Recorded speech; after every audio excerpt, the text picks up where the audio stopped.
Started. You should see the recording on the top left corner of your screen.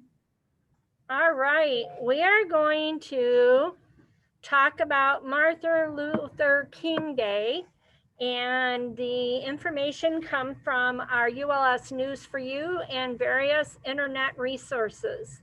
Miss Connie, you're not sharing your screen. Oh, that would be helpful.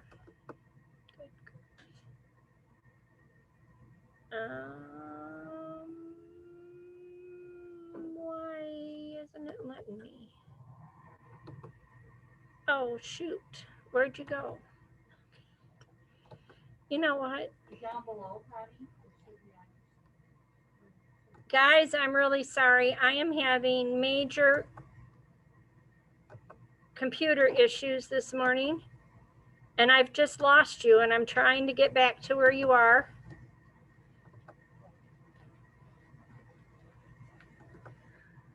Where's your bar down here? I don't know. All right, how about you hit Command and Tab at the same time? And it'll pop your Command button and Tab, and it'll pop up a strip bar, and all your open programs will show up, and you just tab to select back to Zoom News, and I'll share my screen and run the screen. Hit launch meeting again. There we go. You got your screen, but I still am not where I can see anything. Did you hit launch meeting again? I shouldn't have to do it. I'm already on it. Where's this screen? I don't know. All right, well, why don't you mute yourself and I'll start this, Miss Connie. That way Joey's not sitting here waiting for us. Just get out and go back in, I would. All right. Go ahead. I'm sorry. I'll be there as soon as I can be. All right, Shmoe, we are going to be talking about Martin Luther King Day. That is a very special day that we celebrate every year in January. And we're going to be learning about why we celebrate Martin Luther King Day. And we have some questions to start off with. And it starts with wanting to know, you have to sit in the back of the bus, even though you want to sit in the front. Do you think this is fair? Yes or no? And this would be worse for you because I know you like to sit in the back of the bus and you hate sitting in the front. So if I made you sit up in the front with everybody, you wouldn't like that, would you? Yes or no? No, you wouldn't like that at all. No, it would be no fun to have to sit where people tell you. And that would be like me making you sit not in a comfy chair all day. And that would make you quite sad. I know that one. You have to sit at the round tables because you're wearing blue clothing. So that means, Joey, we'd have to pick where you can sit based on your clothing. Would that be fair? Yes or no? No, that would not be fun. And they sometimes do this where if you had blue eyes and you couldn't sit or talk to all your friends that had brown eyes. So Joey, you and I could still be friends, but I don't know if you could still be friends with most of our friends in class. I don't think most of our student friends have blue eyes, so that would be no fun. You couldn't talk to any other students in our room. That would be no fun. That would be not fair. You'd be stuck with little old lady me. What a bummer. Oh, I'm gonna let one of your friends in. Miss Connie, are you back working? Okay, then you can take over.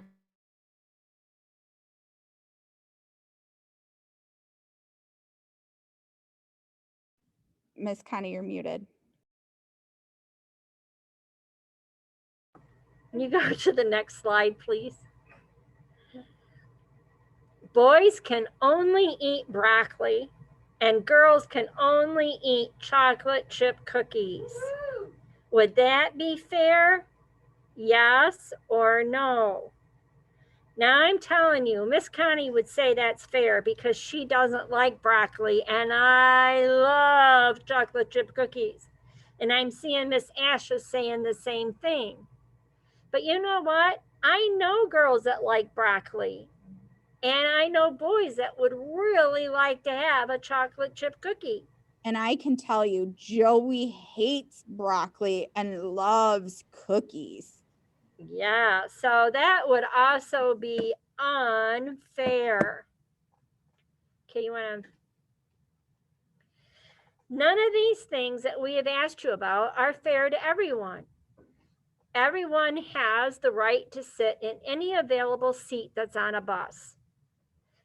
And boys and girls like both broccoli and chocolate chip cookies, and you should be able to choose that. And what color clothing you wear shouldn't tell you where you can sit or who you can be friends with.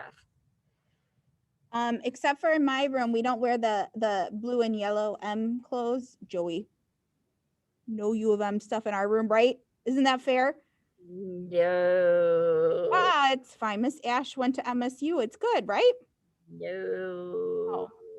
No. So we can't have that rule anymore? No. Oh.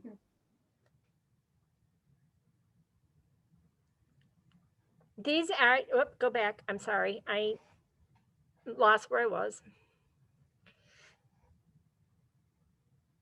Okay, so the ability to make these choices are example of our civil rights. There was a time in America where you sat on a bus or what drinking fountain you could use or what door of a store you could use was all determined by the color of your skin. And many people felt this wasn't right, and they worked really, really hard to change this so that everyone had the same choices and opportunities regardless of their skin color. And one famous person who fought for civil rights was Martin Luther King Jr. So we're going to learn a little bit more about him. Dr. Martin Luther King Jr. was born in Georgia on January 15, 1929. That was 2 years ago? Miss Connie can't count. Yeah, 92 years ago. The U.S. honors him on the third Monday of January every year. Dr. King was a minister and a civil rights leader in the 1950s and 60s. He won the Nobel Peace Prize in 1964 for his work on civil rights. And the U.S. first celebrated Martin Luther King Jr. Day in 1986. Many schools, including ours, and offices closed for this holiday. People remember Dr. Martin Luther King Jr. as a brave man, a great leader, an American hero. This day celebrates peace and justice. And right there is a statue that they have made of Martin King Jr. Okay. You do not, I just said that, we don't have school this coming Monday because it's Martin Luther King Day. And on Wednesday during our story time, we're going to learn more about Martin Luther King and his life and the things that he did. But today I would like to play a little video for you about Martin Luther King. If you click right on the picture, Ash, there you go, thank you. Dr. King, a leader and a hero. Do you recognize this man? People all over the world know his face. They know his name. Now you will too. This is Dr. Martin Luther King Jr., and he was an American hero. Dr. King was born in Atlanta, Georgia on January 15th, 1929. That was more than 90 years ago.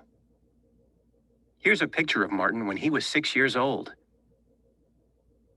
He loved riding his bike, playing baseball, and eating ice cream. Martin's best friend was a boy who lived nearby, but that changed one day when his friend told him they couldn't play together anymore. His friend was white, and Martin was black. His friend's father didn't want his son playing with a black child. This made Martin sad and angry he didn't understand why he couldn't play with his friend.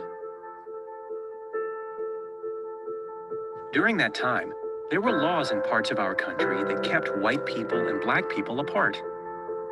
Keeping people apart like this is called segregation. The law said that black people and white people had to go to different schools, parks, and restaurants. The schools and parks for black people were often old and run down. The schools and parks for white people had newer books and better playgrounds. In some states, black and white people were not allowed to use the same water fountains and bathrooms. Buses were segregated too.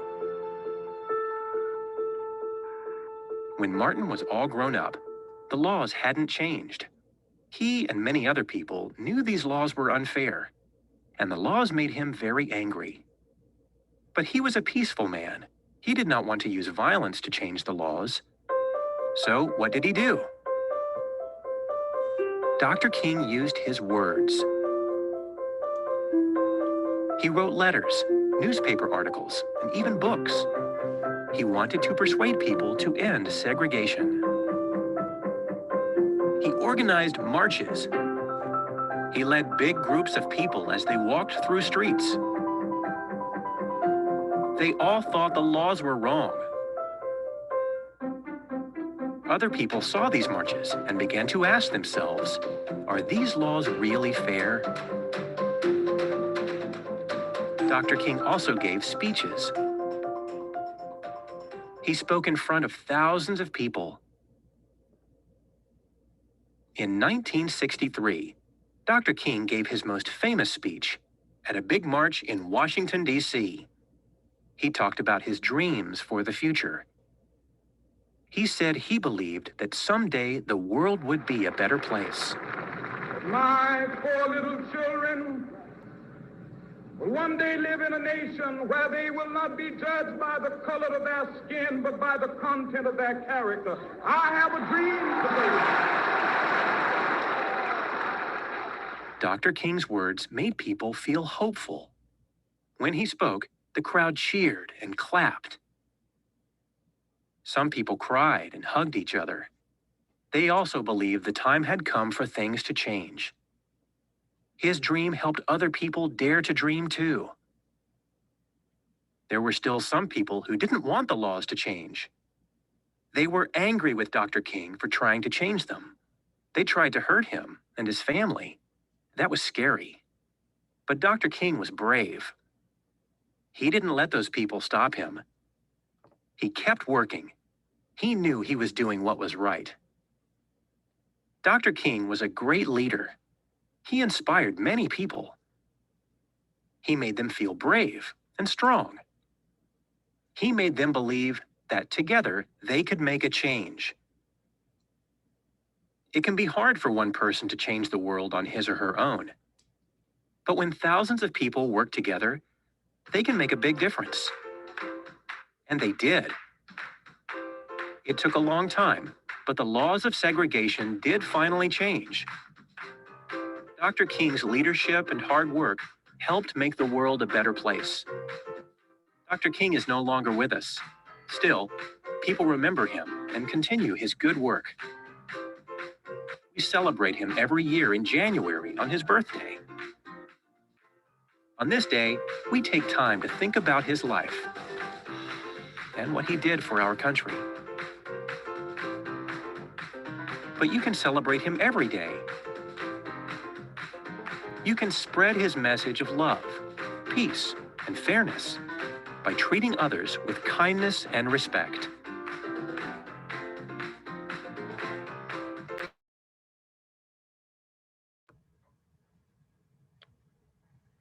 All right, so you got to see that a little bit more of Martin Luther King. And when he tried to make his changes, did he do it in a peaceful way by using just words? Yes or no? from the movie, he said that,